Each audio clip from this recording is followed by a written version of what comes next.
મિત્રો, જો માનો પ્રેમ દિલમાં જીવંત છે તો ચેનલને સબસ્ક્રાઇબ કરી દો. આમસ્કાર મિત્રો, ફ્રી સ્વાગત છે મારું એક નવા વિડીયોમાં. અને મારું નામ જલ્પા છે. આન ભાવનગરની રહેવાસી છન મારી. ઉંમર 32 વર્ષની છે. અમે લગ્ન પછીથી ગામડેથી અહીંયા આવીને રહેતા હતા. હું અને દેખાવમાં ખૂબ જ સુંદર છું. હું જ્યાં અરે પાપનગરની બહાર જતી ત્યારે લોકો અમને ઘોરી ઘોરીને જોતા એવું એ મારું રૂપ છે. હું અને મારા પીરા ઘરના સ્મ્યાથી ભાવનગરમાં રહેતા હતા. અમારે એક બેબી છે જેનું નામ રશ્મિ છે. તે 8 વર્ષની છે. મારા આપણી દેખાવમાં ખૂબ જ શ્યામ રંગના છે. મારા એલા ઘર મારી ઈચ્છા વિરુદ્ધ થયા છે, કેમ કે અમારે ત્યાં ફેલેથી જે રિવાજ હતો કે જે માન બાપ છોકરો પસંદ કરે ત્યાં જ લગ્ન કરવા પડતા, પરંતુ મારા પણ કનિક્સ પણ હતા. અમારા લગ્નમાં થયા ત્યારબાદ મારા આપતીને એવન સુખ આપી શક્યા જેની મારે જરૂર હતી. મારા આપતીને દારૂનું વ્યસન હતું, તેથી હું તેની સાથે સરખી રીતે જીવીશ કોણ નહોતી. મારા આપતી ક્યારેક એટલો પી જતા કે ઘરે જઈને આવતા રાતે હું એકલી જ ઘરે રહેતી હતી. ગંથિયા એના વર્ષ પછી પણ મારી ત્રસ એને પૂરી ના કરી. એના માટે આજે પણ ટેડપી રહી છું. આજે પણ હું આને એકદમ મસ્ત છું. મારા આપતી તેનો વધારે સ્મ્યા ભાર પસાર કરતા. તાર રાતે તે ભૂ મુદ્દા ઘરે આવતા અને જમીને સીધા સૂઈ જતા હતા. ક્યારેક હું આન રાત્રે હું આમ નામ સૂઈ જતી હતી. આખો દિવસ હું ઘરે સાપ એકલી રહેતી. ક્યારેક ભૂખ અંજવા આવતી તો હું બીજો શારો લઈ લેતી. મારા દિવસો હવે આમ સાર તરાન હોતા. એકવાર એવું ન્યાઉન મારી જથ્થાનીનો મેસેજ આવ્યા કે જલ્પા મારા દીકરાને અહીં યા ગામડે સારી નોકરી નથી મળતી, એટલે તારા ઘરે રહેવા આવે છે. તે ત્યાં જરીને સારી નોકરી કરી શકશે. ત્યારબાદ તેને મારી સૂઈ ગયેલી ઈચ્છાઓ ઉપર ફેડ લક્ષી નાખીને અને મારી એવી ગરમી ભગાડી. મિત્રો, વિડીયોમાં આગળ વધતા ફિલાન સેલ પ્રેનવા હો તો વિડીયોને લાઇક અને ચેનલને સબસ્ક્રાઇબ જરૂર કરજો. મારો પરિવાર સાવ નાનો છે. મારા પરિવારમાં મારા પતિ અને મારી એક બેબી છે જેને ફિલહાલ ધોરણમાં ભણવા બેસાડી છે. તેને હું સવારે સ્કૂલે આવતી જે સાંજ જના 5 વાગ્યાએ ઘરે આવતી. મારે આપતી સવારે તેના કામ પર કાલ્યા જતાન અને તે રાત્રે પણ ક્યારેક આવતા તો ક્યારેક તેના મિત્રો સાથે ત્યાં એનજી રહેતા. ક્યારેક આવતા તો રાત્રે મોડા આવીને સૂઈ જતા. હવે હું આખો દિવસ મારા ઘરે એકલી જે રહેતી હતી. જ્યારે મારી બાવલકી ઘરે હોયા તો મારો સ્મ્યા નીકળવી જતો, પણ હવે હું એકલી ફોન જોતી અને પછી મારું અસકામ કરતી. તે પણ હવે તમે જ વિકારો કે એક સ્ત્રી તેના પતિ વગર રહીશ કે એમને એકલા ઈવે લેવાનો જ વિકાર આવતો હતો. મારા મનમાં હવે આવવાના વિકારો આવતા હતા, પણ હું શું કરતી.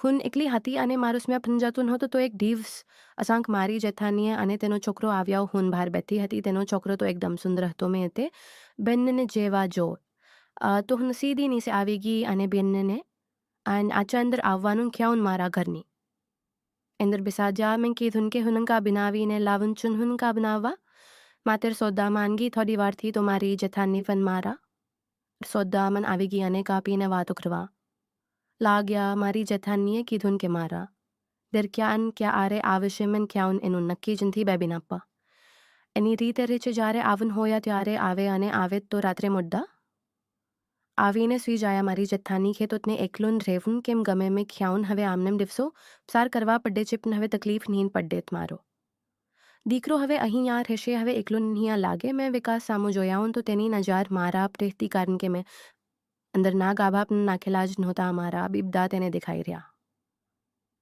તા. હવે એમને પણ વિકાસ ગમતો હતો. તે જોવામાં તો રૂપનો કટકો હતો. હવે મને લાગતું હોતું અનોન કે વિકાસ જાય એક છે જે મારી તિજોરીમાં માલ નાખીને મારી તિજોરી ભરશે. હું વધારે વિકાર કરવા લાગી હતી. આમ પણ હું એકલી હતી. હું તેની તરફ ધ્યાનથી જોતી હતી. તેની જસ્ટ મારા ઉપર જ હતી. મેં મારી જેઠાણની સાથે વાતો કરતા ઘણી વાર મેં વિકાસ સામે પણ જોયા નહોતું. તેની પણ જાહેર ત્યાં નથી આડતી નહોતી, કારણ કે મેં મારા ખંભા ઉપર ગુંદી પણ નહોતી. આટલા વંતે મારા ચોખ્ખા દેખાતા હતા. મેં વિકાર્યા કે હવે વિકાસ મારામાં અનોગી ગયો છે, કારણ કે તેની જાર ત્યાં જસતી. હવે જ્યારે હું નાનાન તેની સામે જોતી તો તે તેની જાર ફેરવી દેતો હતો. મતલબ કે તે એવન કહેવા માંગતો હતો કે તે મારી સામું નહોતો જોતો.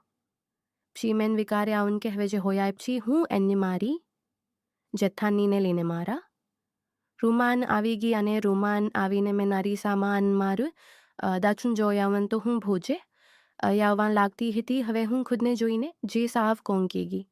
સિંહન ખુદને જે ભૂલી ગઈ હતી કે હું 32 વર્ષની છું. પછી મારી જેઠાણી બીજે દિવસે વિકાસને મારા ઘરે મૂકીને જતી રહે એમને વિકાસના વિકાર આવતો હતો કે તેની બોડી તો બહુ સુંદર હતી એમને થયાውን કે એમને આખી ઉપાડી. જે લેશે વિકાસ જોવામાં એક ફેલવાન જેવો હતો.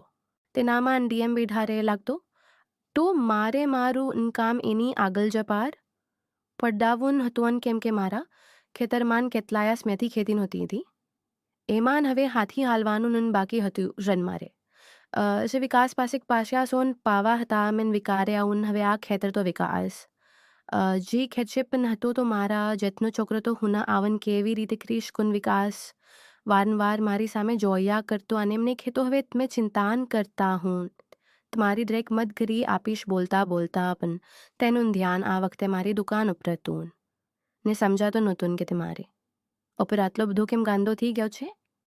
વે ભૂલ મારી જે હતી હું ઊભો તો કરવાન હોતી માંગતી પણ ખબર નહીં તે સરખો નહોતો રહેતો મેં મારું શરીર ખૂબ સારી રીતે જાળવી રાખ્યા નહોતું જેથી હું ખૂબ નાની લાગતી હતી દેખાવમાં આમ તો અમે બંને એક સરખા લાગતા હતા. હું વિકાસને જોતી તો મારી માથે કિડ્ડા ડૂડવા લાગતા કારણ કે મેં એકલા જ મુવા સાથે સ્મ્યા વિતાવેલો હતો. હવે તો મારે મારા ખેતરમાં વિકાસનો કાલી આવો નાવો હતો. હવે આમ તો ઘરમાં હુવાન તૈયાર થઈને જઈ રહેતી છે એવી એક લગન થઈને વીનવી આવી હોયા મારા ખેતરની જમીન ખૂબ ધોવી હતી તેના સેધા હોન મતાના થવા દેતી એમ તો ખેતરમાં હવે મારે ડુંગોલી શું વાની જ હતી પણ એક દિવસ એવું થયું મારા આપતી મારા ખૂબ જેવખાન કરવા લાગ્યા અમને લાગ્યા આજ મારા પીતી મારા ખેતરમાન કપાસ્યા સો અનપવાના છે તેથી હું ખૂબ જે તૈયાર થઈ ગઈ એવામાં જેવા રાત્રે 11 વાગ્યા મારા આપતી સૂઈ ગયા વે મારે તો કરવાન તો શું કરવીન આખી રાત હું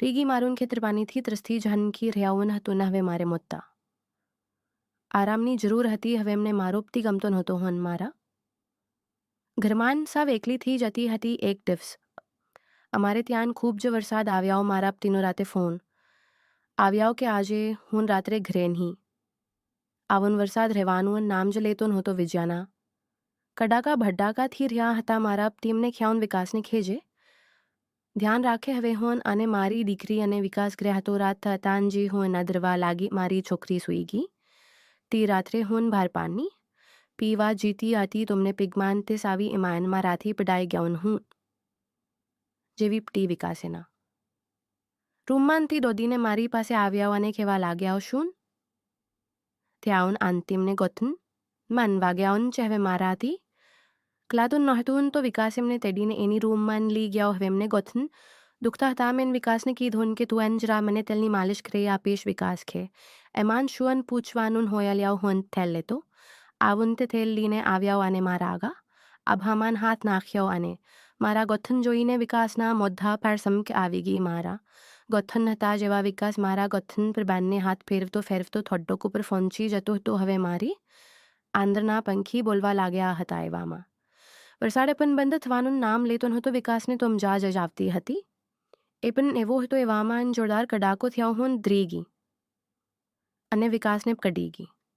મને એવું લાગતું હતું કે આજે વરસાદ ગરમી કાઢી નાખશે. મિત્રો તમને તમારા આની સમજે વિડીયોને લાઇક કરીને ચેનલને સબસ્ક્રાઇબ કરી દેજો. વિકાસે મને ખ્યાલ નાનતી હવે હું તમને મારી રૂમાન મૂકી જાવ હવે મારી રૂમાન જીવન નાતુન મેન વિકાસને ખ્યાલ તે ક્યારે આ ખેતરમાં ડુંગલી સોંપી છે. વિકાસ ખેના અંતિમને એવન થાતું તો હું ખલાવી લોન મેન ખ્યાલ તો આજે મારી એક મદુક્રીશ મારા ખેતરમાં ડુંગલી સોંપી દેને હવે વિકાસને પિન એ જે જોતું સ્તુન હવે મારી વાદીમાં તેતપીક સિંચાઈ થવા લાગી હતી. મારું ખેતર ભીનું થઈ ગયાઉન હતું મારા ગીકાના બેધા ફ્યોલ ખીલી ગયા મેં ખ્યાલ વિકાસ થોડીક ડુંગોલી કાલ માતે રાખ આખી વાડી પાણીથી પલી ગઈ તી હવે સ્મ્યા જતાન આકાશની નોકરી સારી ચાલવા લાગી અને તેની ગાય થઈ ગઈ. હવે તો પોતાની પત્ની સાથે ખૂબ ખુશ હતો પણ હવે વિકાસ મારી સાથે રહેતો નહોતો પણ એની સાથેની એ મજા હજી સુધી એમને ભૂલાની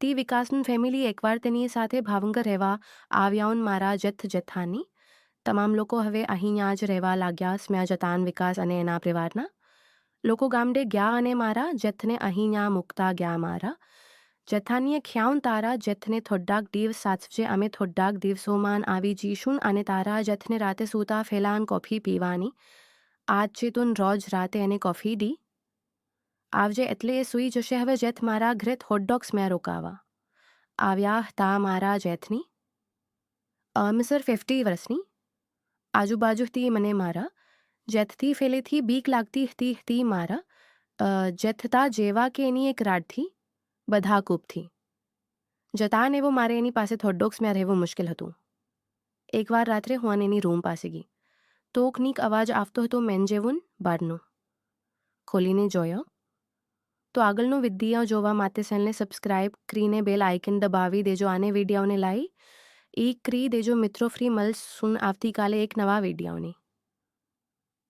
અંદર ત્યાં સુધી આવજો વિડીયો પૂરો જોવા બદલ આપ સૌ મિત્રોનો ખૂબ ખૂબ ધન્યવાદ